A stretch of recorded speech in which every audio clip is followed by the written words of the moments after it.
आवाज़ चेक कर लो एक बार, ठीक है। नमस्कार, जय हिंद। आप देख रहे हैं हिसार पल पल। इस वक्त अभी हम फिलहाल मौजूद हैं मंडी आदमपुर की तहसील के सामने, जहां पर आज प्राइवेट स्कूल है वो अपनी स्कूल की बसें लेकर तहसील के सामने पहुंचे। एक बार दिखा देता हूं मैं आपको, जो वैनों की तस्वीरें हैं। जो भी जितने भी स्कूल के संचालक हैं, चाहे मैं बात करूँ आदर्श स्कूल है, संस्कार सीनियर सेकेंडरी स्कूल है बगला का है, चाहे मंडी आदमपुर का है, मदर प्राइड है, कोई भी स्कूल है उसके सभी संचालक हैं और जो भी प्राइवेट एसोसिएशन के सदस्य हैं यहाँ पर अपनी प्राइवेट स्कूलों की बसें लेकर पहुँचे हुए हैं। क्योंकि आज से ठीक 2 या 3 दिन पहले हरियाणा सरकार के मुख्यमंत्री मनोहर लाल खट्टर ने गुड़गांव में घोषणा करी थी कि 30 अप्रैल तक से 8वीं तक के स्कूल यानी कि मध्यम और श्रेणी स्कूल है जो भी इनको बंद रखा जाएगा। क्योंकि कोरोना तो लगातार बढ़ता जा रहा है। तो उसके विरोध में जो प्राइवेट एसोसिएशन है उनका कहना है कि जो सरकार है कोरोना की आड़ में बच्चों का भविष्य खराब कर रही है और जो हमारे स्कूल में प्राइवेट टीचर है या जो भी कोई भी कर्मचारी है, चाहे पियून लगा लीजिए या कोई और भी अन्य कर्मचारी है, उनका रोजगार खत्म करने का कार्य कर रही है। तो उसके विरोध में इनका कहना है कि हम स्कूल खोलेंगे और अगर आप स्कूल नहीं खोलने तो हमारे वैनों की है या स्कूलों की है चाबी यहाँ पर रख लीजिए। तो दूसरी तरफ भी तहसील के सामने तहसीलदार साहब को ये ज्ञापन सौंपेंगे, तो भी आपको थोड़ी देर में इनसे बातें करवाएंगे।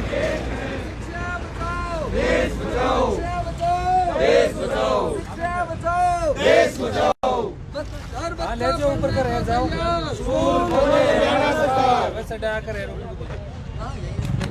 बस नहीं वो भी तो निकलेगी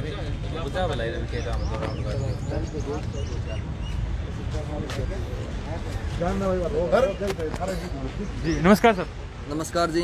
सर, आज जो आप स्कूल की वैनें लेकर इस प्रकार आदमपुर में घूम रहे हैं, क्या कारण है इसका? इसका सबसे बड़ा कारण ये है कि सरकार ने कोरोना टाइम को देखते हुए हमारे स्कूल वालों के ऊपर में इतनी सारी बसें हैं जो कि इंश्योरेंस करवा लिया हमने, पूरा साल ख़त्म हो गया हमारा, इतना सारा स्कूल पर एक्स्ट्रा बोझ पड़ रहा है, उसका हर्जाना कौन भुगतेगा? पेरेंट्स फीस नहीं दे रहे हैं, स्कूल बंद कर दिए गए, तो इसका कौन जिम्मेवार है?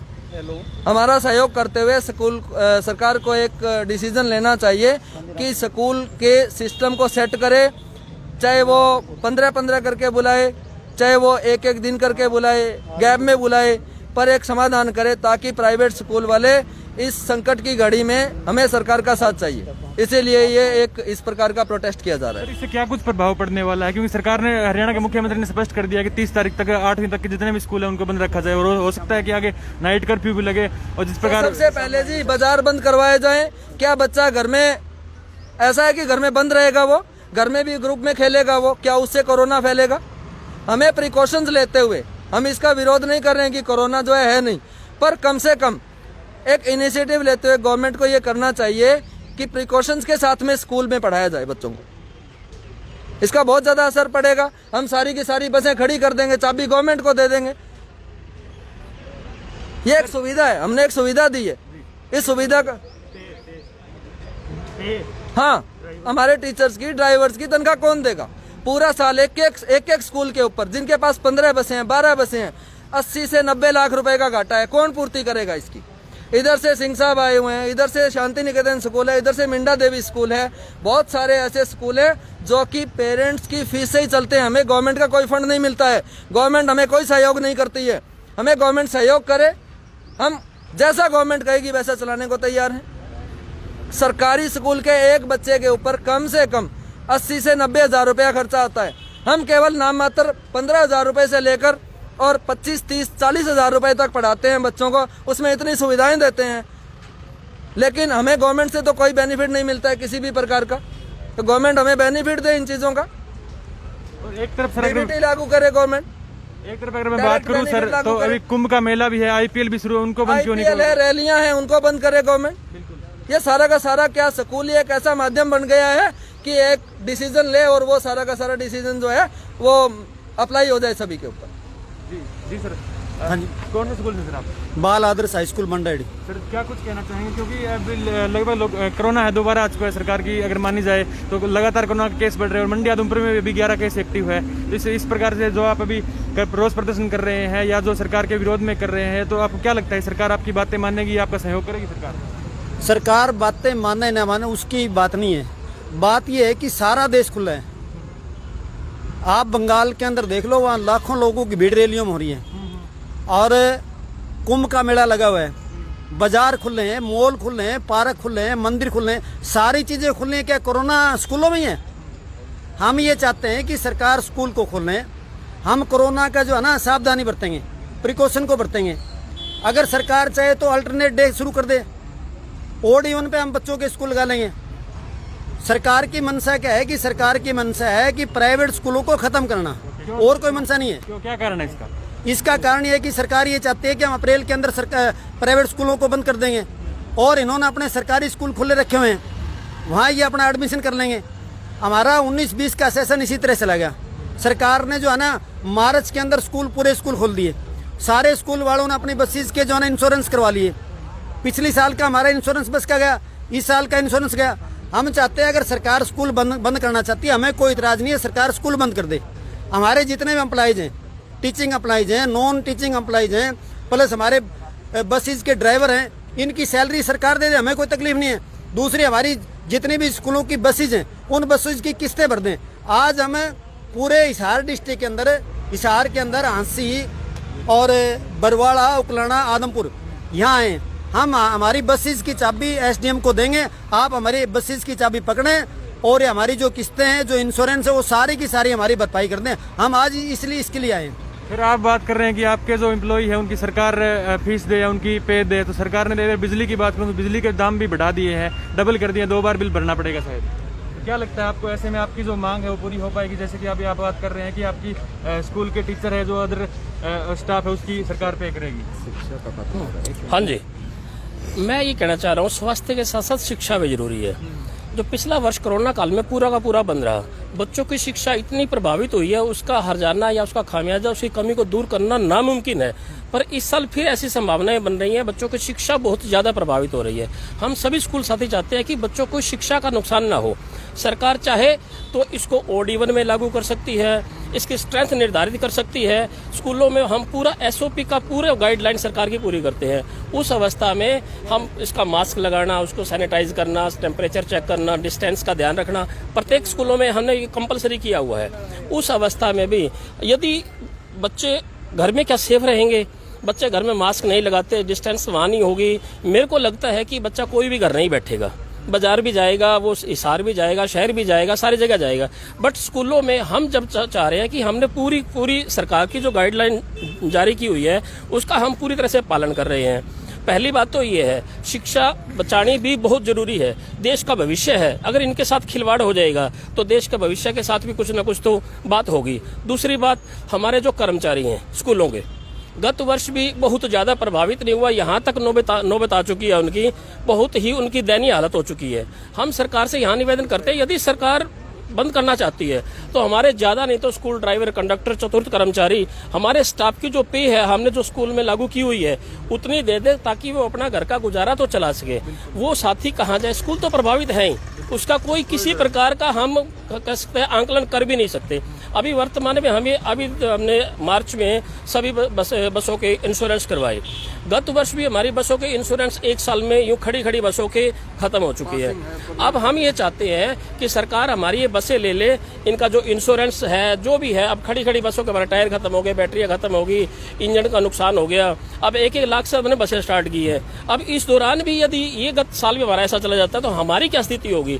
स्कूलों की इतनी बड़ी बिल्डिंग है, उनका बिजली का बिल है, ये सारे हमारे कॉमर्शियल आते हैं, पानी का बिल है, जो भी है सारे हमारे कॉमर्शियल आते हैं। हमें कोई किसी प्रकार की कोई सुविधा नहीं लॉकडाउन में। हम सरकार से हाथ जोड़ के निवेदन करते हैं, स्कूलों को या तो ओड इवन से या हमारी जो हम पालना कर रहे हैं एसओपी के माध्यम से हम बच्चों को या एक संख्या निर्धारित कर दी जाए या उसका रेशियो निर्धारित कर दिया जाए, स्कूल खोल दिया जाए, ताकि हमारे स्कूलों के ऊपर जो कर्मचारी निर्भर है उनका घर भी चल सके, हमारे स्कूलों को भी कोई दुविधा ना आए। हम एजुकेशन से सरकार को बहुत बड़ा सहयोग कर रहे हैं, हम एजुकेशन दे रहे हैं, इसमें सरकार को बहुत बड़ा सहयोग कर रहे हैं। हम सरकार से उम्मीद करते हैं कि वो हमें सहयोग करे ताकि हम भी इन स्कूलों को एक नियमित रूप से चला सकें। Thank you sir. जी सर, एक बात है सर, ऑनलाइन क्लासें लगती है तो उनमें भी आप बच्चे अभिभावकों से चार्ज करते भी हैं, फीस का चार्ज लेते हैं उनसे, तो उस प्रकार सरकार हो सकता है कि आपको जो ऑनलाइन क्लास की सुविधा दे तो उससे हो सकता है कोरोना के कारण आपकी स्कूल में दोबारा ऑनलाइन का सिस्टम करवाया जाए। देखिए, मैं ये कह रहा हूँ कि इस ग्रामीण एरिया के अंदर ऑनलाइन एजुकेशन पूरा 100% है ही नहीं, 50% तक इफेक्टिव है सिर्फ। तो पिछले साल से जब स्कूल बंद हुए हैं उसके बाद बच्चों, ये सारी बातें सेकेंडरी हैं, स्कूलों के ऊपर आर्थिक प्रभाव पड़ रहा है वो तो है ही है, लेकिन सबसे बड़ी बात जो आज हमें ध्यान देने वाली है वो बच्चों के मानसिक स्वास्थ्य के ऊपर है। ये जो 1 साल पीछे गया है, ऑनलाइन एजुकेशन हुई है, उससे बच्चों का मानसिक स्वास्थ्य बिगड़ा है और इसका प्रभाव आगे आएगा। 5-7 सालों तक इसका प्रभाव रहने वाला है। जीडीपी हो सकता है 1 साल के बाद फिर रिकवर कर जाए, हमारा टैक्स कलेक्शन बढ़ जाए, लेकिन जो बच्चों का भविष्य बिगड़ रहा है, बच्चों का मानसिक स्वास्थ्य बिगड़ रहा है, वो कोई सरकार उसके एजेंडे में नहीं है, वो कोई सरकार इस बारे में सोच नहीं रही। दूसरी बात, क्या स्कूल बंद करने का कोई ऐसी रिसर्च करवाई गई है, कोई स्टडी करवाई गई है कि स्कूल बंद करने से कोरोना का फैलाव रुक जाएगा? जब मार्केट खुली है, बाजार खुले, मंदिर खुला, सब कुछ खुला है, तो एक सिर्फ स्कूल 8वीं क्लास तक स्कूल बंद करने से क्या कोरोना का कोई फैलाव रुकेगा? उसका कोई साइंटिफिक एविडेंस है? कोई उन्होंने स्टडी करवाई है इस बारे में? कुछ नहीं। सरकार के मन में जब भी आता है अपने मन मर्जी के नियम, मन मर्जी के फैसले थोप दिए जाते हैं, जिससे ना तो पेरेंट्स ना ही बच्चे, आज अगर आप सर्वे करवाएं, मैं सरकार को चैलेंज करता हूं, वो सर्वे करवाए और चेक करे कितने पेरेंट्स स्कूल भेजने के लिए तैयार हैं। अगर पेरेंट्स भेजने के लिए तैयार हैं और स्कूल सारे नियमों को मानने के लिए तैयार हैं, ऑड इवन के आधार पर 15-20 बच्चे क्लास में बिठा के, एक बेंच पर एक बच्चे को बिठा के, तो स्कूल खोलने में सरकार को आपत्ति नहीं होनी चाहिए। या तो कोई इसके साथ साथ और भी कदम उठाए जाएं कोरोना को रोकने के लिए, कोई लॉकडाउन लगाया जाए, कोई नाइट कर्फ्यू लगाया जाए, कहीं और नियम लगाए जाएं। मेरा सिर्फ एक ही सवाल है कि सारे नियम सिर्फ स्कूलों पे क्यों लागू होते हैं? बच्चों की पढ़ाई की चिंता सरकार को क्यों नहीं है? देश का भविष्य सिर्फ टैक्स कलेक्शन से नहीं सुधरने वाला। देश का भविष्य ये बच्चे हैं। अध्यापक राष्ट्र निर्माता है जब हम खुद कह रहे हैं, फिर उसके बाद इनके साथ ये खिलवाड़ बंद होना चाहिए। बच्चों को मौका मिलना चाहिए। उनका न केवल उनका शारीरिक स्वास्थ्य, उनका मानसिक स्वास्थ्य उतना ही जरूरी है। उनकी पढ़ाई बहुत जरूरी है। इस देश का भविष्य इसके ऊपर टिका हुआ है। Thank you sir. इस प्रकार अभी आपने देखा कि जो भी अध्यापक थे, या मैं बात करूं प्राइवेट स्कूल के संचालक थे, उनसे बात करी तो उनका कहना है कि सबसे ज़्यादा प्रभावित बच्चों का मानसिक संतुलन है वो प्रभावित हो रहा है, क्योंकि बच्चे फ़ोन का यूज़ कर रहे हैं लगातार, उससे उनके दिमाग पे प्रेशर पड़ रहा है और बच्चों की फ़ोन की लत भी लग रही है। तो सबसे बड़ी बात तो ये है। और बाद में है जो इन स्कूलों में मैं बात करूँ, ड्राइवर है, पीएन है, या चतुर्थ श्रेणी के जो भी कर्मचारी है बात कर लीजिए, तो उनकी तनख्वाह ये नहीं दे पा रहे हैं। तो इनका कहना है कि या तो सरकार उनकी तनख्वाह दे दे, या हमारे स्कूलों, और दूसरी बात ये भी है कि जो इन वैनों का इंश्योरेंस हुआ है, अभी पिछले साल का इंश्योरेंस इनका खत्म हो गया, और आगे आने वाले का स्कूल का अगर स्कूल बंद हो गया या लॉकडाउन लग गया तो इनका इंश्योरेंस वो भी खत्म हो जाएगा। तो ऐसे में जो भी आज आदमपुर में जितने भी स्कूल है, आसपास आदमपुर हल्के की बात करूं या आदमपुर में जितने स्कूल पढ़ते हैं, चाहे प्रॉपर आदमपुर के गाँव के हैं, वो सभी टीचर्स हैं या मैं स्कूल संचालक है, वो अपने वैनों को लेकर और अपने जितने भी अध्यापक हैं उनको लेकर मंडी आदमपुर की तहसील में आए हुए हैं, ताकि ऊपर वो तहसीलदार साहब के माध्यम से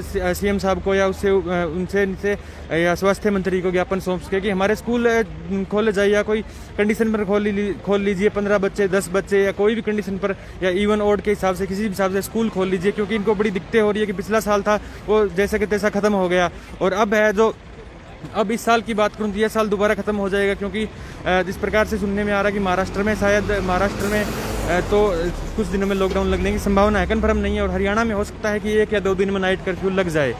तो जैसे कि पंजाब में, दिल्ली में और चंडीगढ़ में तीनों में नाइट कर्फ्यू लगा हुआ है, तो उसकी हिसाब से हरियाणा में भी लग सकता है। तो इनका कहना है कि नहीं, या तो लॉकडाउन लगाइए, बाज़ार खुला है, सभी दुकानें खुली है, मॉल खुले हैं, सिनेमा हॉल लगभग शायद खुले हैं, और अगर मैं बात करूँ तो आईपीएल चल रहा है, कुंभ का मेला चल रहा है, रैलियां चल रही है, बंगाल में चुनाव है तो उसके दौरान रैलियां चल रही है, तो उसमें किसी प्रकार कोई वो नहीं बरता जा रहा है जिससे कि कोरोना कम हो सके। तो ऐसे में इनका कहना है कि या तो सारी चीज़ें खोली जाए या फिर सारी चीज़ें बंद करी जाए, जिससे कि हमारे साथ कोई भेदभाव ना हो। तो इनकी सरकार से यही मांग है कि हमारा जितना भी बनता है सरकार की तरफ से वो सरकार हमें दे, या तो हमारे जो भी नॉन टीचिंग स्टाफ है उनकी पे सरकार दे, और या फिर हमारी जो भी वैन की चाबियां है या जो हमारा इंश्योरेंस है उसका भरपाई करें। तो ये तो इन अध्यापक की राय थी, इसमें आपकी क्या राय है कमेंट करके ज़रूर दीजिए। जय हिंद, धन्यवाद।